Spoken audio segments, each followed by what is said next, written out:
Hi, I'm Charlotte. This is Time Mama Tries to Read, and first things first, I just want to say hi to all of Lauren's followers. That was a pretty cool 48 hours to see all my numbers just ticking up, and then amazingly going over the 1,000 mark. Yeah, can't believe it. If you'd asked me this time, like in June last year when I first started, if anyone more than like 20 people would have followed me, I would have been surprised. So thank you if you have subscribed, and thank you, Lauren, for saying so many sweet things. So I've got to try not to let you down now, which is a little bit of pressure. And first thing I did to really show you how dedicated I am was that I took a book back to the library this morning that I meant to talk to you about now. So that's just about how organised I am. And it's going to force me to learn a technology that I wasn't ever planning on learning, which was the book in the corner technology. I love it when other people do it, but I have no skills whatsoever. Anyone who's ever been taught by me, which is a very small number of people, but they would have fallen off of their chairs if I'd brought a PowerPoint in. Everything was like notes handed out, photocopies, etc. So yeah, consider yourselves honoured that I have spent the morning learning and hopefully learning. If there's no book there now, I gave up. But I think I've learned how to do it. So with no further ado, let's talk about Pat Barker's The Silence of the Girls, which is longlisted for the Women's Prize for Fiction 2019. Wow. Okay. If you don't fancy reading this book, then, you know, please join my club, because I was not massively fussed. If you'd watched the last video where I got the book from the library, it was purely because I had a list of the books. I went through them sort of one by one, and that was the first one that came up as being available straight away, more or less. So I popped it on hold. I'm not a great fan of historical fiction. I don't tend to read very much historical fiction, especially if it's more than sort of, I don't know, 200 years back. I just feel like sometimes, especially in the dialogue, we lose a little bit of the feel for it, because there's this choice of whether to make the dialogue somehow representative of what it would have been, but we also have to amend it because we don't really talk like that anymore. You know, anything that goes back really far, I don't know, it just comes off a little bit fake. And especially when you've got the whole Greek thing added to it, I just didn't know how that would translate. So I was massively surprised when it translated amazingly well. Pat Barker takes a quite bold decision to have the dialogue of the characters quite modern, and they say things like "come on," and you know, things are abbreviated. The soldiers have almost a Cockney accent, I would say, or at least sort of regional northern, to sort of designate their class. And I think it works. I've heard people say they didn't think it did, but I think it worked way better than, you know, "come here forthwith, Odysseus." Do you know what I mean? That kind of thing it doesn't work for me. The story, let me get on to the story, is amazing. It's the lead character is Briseis, and if I've said that wrong, I'm sorry. I'm really rubbish with Greek pronunciation. She is a fairly rich and noble lady in her city. I don't want to say she's the queen, but she is the top of the city.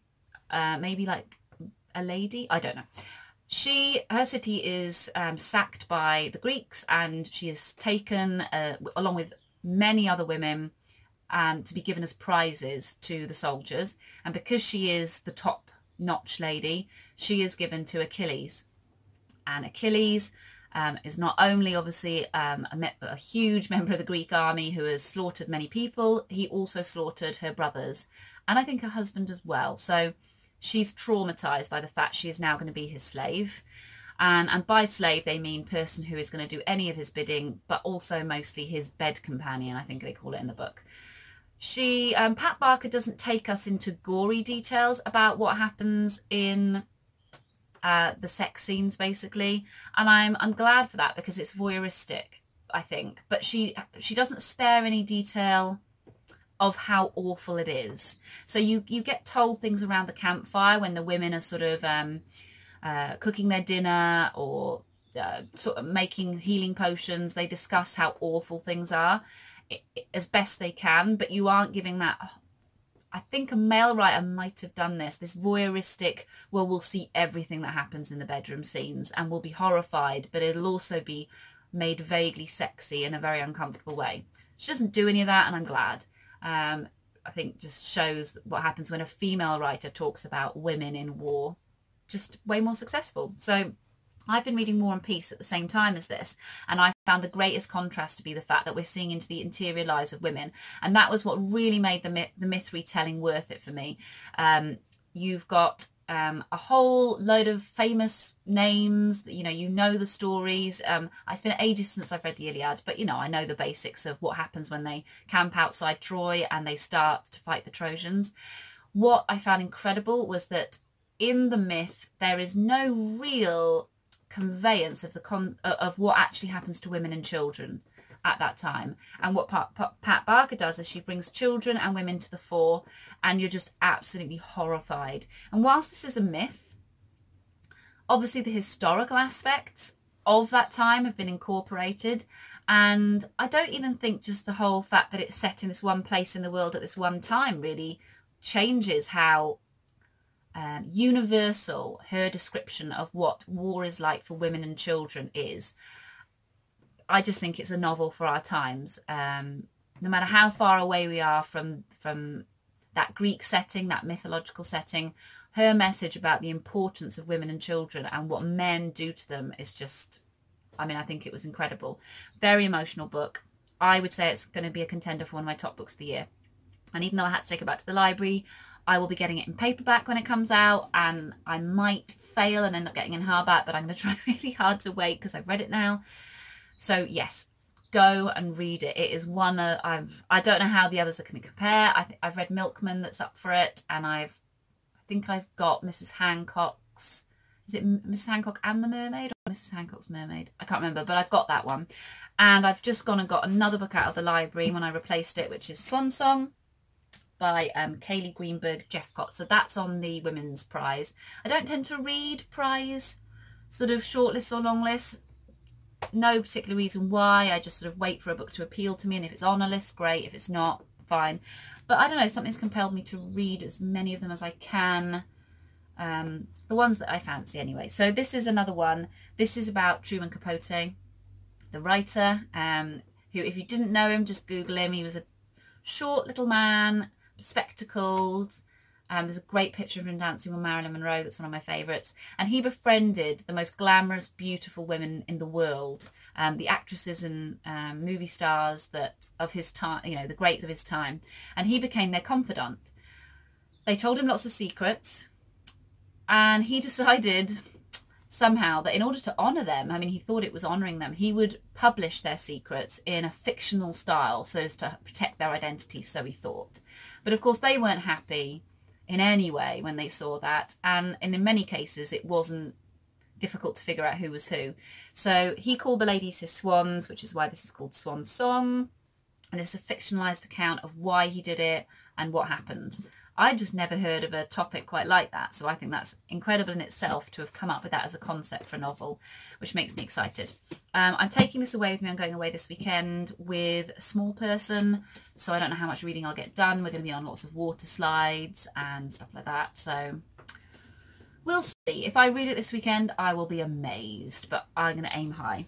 At the moment, though, I am reading 3 other books simultaneously, which, if, again, you've followed me for a little bit, you'll know I hate. I do not like multiple reading, and the only reason I've done that is because I was waiting for this to come in. So as soon as I finished Pat Barker, I picked up Text Me When You Get Home, The Evolution and Triumph of Modern Female Friendship by Kayleen Schaefer.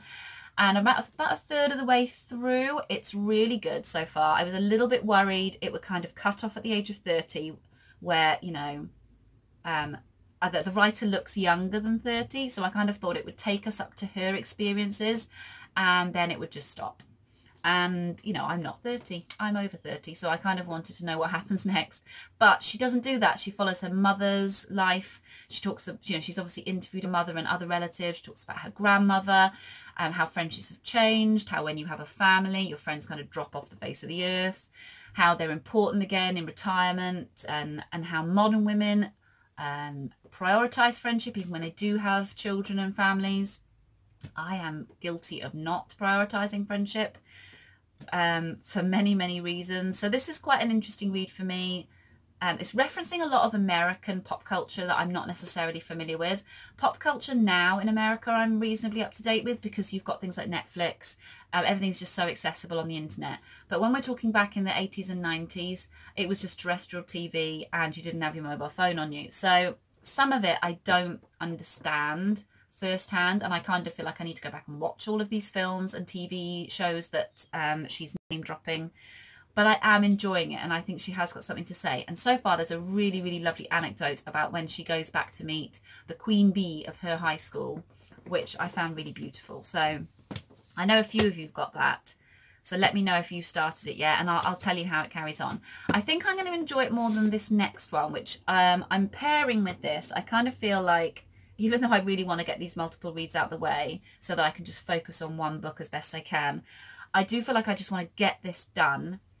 I've had a couple of people I know and trust say that it wasn't as great as they thought. So this is Everything I Know About Love by Dolly Alderton. And then with a new chapter on Everything I Know at 30. So I think this is going to be one of those things where women just die after 30 and don't exist. Not through any fault of her own. If she's not past 30, then how can she know? But I just think maybe I'm just too old. I know, I never thought I'd say that, but I think I might just be too old. I'll give it a go. If anyone who is not a millennial has read this and enjoyed it, please tell me. If I'm really sort of on the fence about it, I'm going to do what I always do with a new book, and I encourage you to do as well. I'm just going to take it to my local library and see if they want me to donate it to them. It's a really, all very well and good donating to charity, that's awesome, but I always think it's nice to give a relevant book that you know is in the charts to a library, because they're always on hold. They never have enough copies. So yeah, I think that's where it'll go to a good place if it doesn't get read by me. Then the two buddy reads that I'm working on at the minute, which I am really enjoying despite not liking multiple reading, I'm really enjoying the act of buddy reading, is A Woman Looking at Men, Looking at Women by Siri Hustvedt, which is essays on art, sex and the mind, with a lovely tea stain that I added to this cover art. Yes, we are a quarter of the way through, maybe, if you're generous. And I'm reading this with Britta Bohler and Sian of Siani Reads, whose channels I will link below because they're both awesome. This is weird. We are finding it not great. We're enjoying the buddy read. We're enjoying what it's stimulating. But we're finding that the essay so far, and we've just completed the first part, which is lots of essays. And now we're on to a bit which is one big chunk, almost a book in itself. For me, I'm not educated enough. That's how I kind of feel. I've got a depth of knowledge, but not necessarily a breadth of knowledge when it comes to things like European philosophy and art. So I kind of know what I know, and then there's a massive amount of stuff I don't. And she name drops people like you're just expected to know.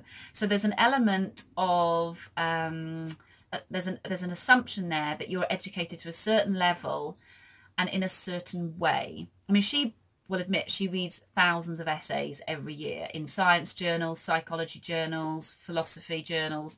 She can dedicate her life to doing that. Most of us can't.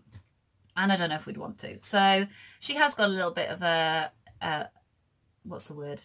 Advantage over the rest of us. But what we're finding weird is that we kind of don't know the point of some of the essays. She's given them a title, like for example, there's one called Sontag and Smut, which is basically a weird juxtaposition of Susan Sontag porn and literature, and the merits of literature and what Hustvedt deems to be like trash literature. And we just couldn't make head nor tail of what was going on or why these things were being talked about at the same time. Yeah. And the snobby parts about literature will really wind some of you up a treat. So I think this is the sort of book you need to read with somebody else so that you can talk about it the way me and Britta and Sian are talking about it. I don't know what this next bit will hold. We'll just have to wait and see. So yeah, we'll see how that goes. And then I'm not going to talk for a long time about War and Peace because I talk about it every video because I'm reading it over the course of a year. But if you're new to the channel, then I will say that this is something I'm reading with Joe Smith, who is a frequent commenter on my channel and on several of my lovely booktuber channels. So she's not a booktuber herself, but I always tell her she should be. We are reading this. We were going to read we were going to be reading it with Doris of Aldi Books, but we don't think we've quite caught up with her because she was reading it prior to us, and we also were reading it with Siani Reads, but she made the sensible decision of stopping a couple of weeks ago because it is really heavy going. Not because it's a classic, it's not too difficult to read, it's just really, really boring in places. There's lots of very, very detailed description of war that I think could only be done of its time, and if you're a real fanatic about how the Russian army fought during the Napoleonic Wars, you'd probably get something out of it. But the characters are also quite difficult to sympathise with because you've got a lot of male characters where you're seeing the inner lives of these men who are quite selfish and spoilt for the most part, and then the female characters are just total, they're just sort of bubbles floating in the air. They're nothing. They're kittens. They're described as kittens quite a lot. Yeah, but actually, and I haven't actually caught up with what I should have read this week because I'm very naughty. I actually feel like I've turned a corner though. So I've just read, or almost finished, part 2 of volume 2, and we're after the big battle scenes, Battle of Austerlitz. So a lot of the male characters have been wounded or seen horrendous things. They've come back home to their families and now they've gone back out to war. And in that interim, they've all had a real sort of psychological shift. And I'm finding that very, very interesting. I can see why, once you've really committed to it and you've got into the story, why it can be quite rewarding. Once you forget that women are just not going to be important to Tolstoy and you may as well just get over it if you're going to read the book, you can enjoy it. So the two main characters at the minute, Pierre and Prince Andre, they are having a real crisis of self and they're handling it in very different ways. Pierre has taken religion, which is just bizarre because he was a real atheist, and Andre's gone the other way and he's saying that nothing in life matters except himself and the very, very close people to him. To anybody else is expendable. It's interesting. We are enjoying the discussion anyway, but that's it. That's quite a few books. I think I've gone on for a long, long time. As I've gone over 1,000 viewers, I should probably do something, but I haven't decided yet because I didn't expect it to happen so quick. And the other thing I'll say before I go is I have mentioned the video Value of Books twice now that I have filmed, also twice, and both times it's clocked up 18 minutes, and I just feel like that's 18 minutes that none of you are ever going to get back. So I'm not going to actually release that video. I've deleted it now, so I can't. I've deleted it twice. Basically, I maybe just discuss little bits as we go along over the next few months about how I've been feeling about my book buying habits. But the long and the short of it is that I've been buying too many books because they're cheap and that I'm slightly ambivalent about. And then in a kind of almost perversely opposite way, I've been spending money on hardbacks because I can't wait to have the paperback. I want to kind of have the object. So this is a good example. Text me when you get home. This is a really nice book. I'm not gonna, you know, it's really, really good. But did I need to get this in hardback? Couldn't I have waited to get it in paperback? Or got it out from the library in hardback like I have with the Pat Barker, seen if I liked it and then got it in paperback? They just don't seem to fit those two things, like spending less money on something I don't like and spending more money on something just because it's a hardback and it's new and everyone's talking about it. So those are the two things that 18 minutes I clocked up talking about. And we'll see if now that I've kind of clocked those two behaviours in my book buying habits, if it will improve the way I'm buying in the future. I hope you have a lovely weekend and you have got nice plans, you'll be able to read, and hopefully I'll get back to you early next week. I've still got a holiday book next week, so I'll be able to do another video. Yay! And I will see you soon. Bye!